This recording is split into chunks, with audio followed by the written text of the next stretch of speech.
Partie 6 sur 8. Pour pouvoir lancer mon propre produit, mon propre business, etc., qui a mon image de marque et tout. J'ai créé une boutique en ligne donc de vente de fossiles. Et plus tard, une fois que j'ai eu mon burn-out, j'ai compris entre-temps vraiment ce qui m'animait. Et c'était la création du site internet que j'ai dû utiliser du coup lorsque j'ai créé ma boutique en ligne. Il fallait un site internet et voilà, je suis allée à la recherche d'un développeur pour créer mon site internet. Quand on m'a montré les prix, j'étais en mode ok, never mind, oublie.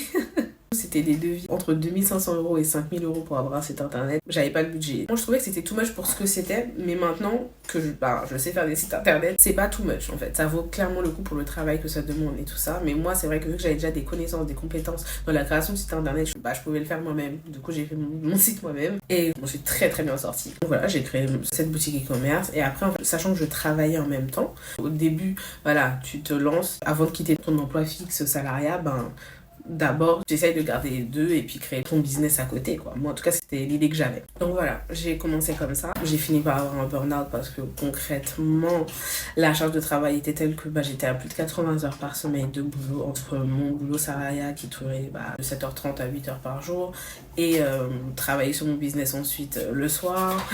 C'était pas que 2 heures par jour, même si de base, je me suis dit, ouais, je travaillais 2 heures par jour tous les jours pour monter mon business. Ça a été beaucoup plus d'heures que ça.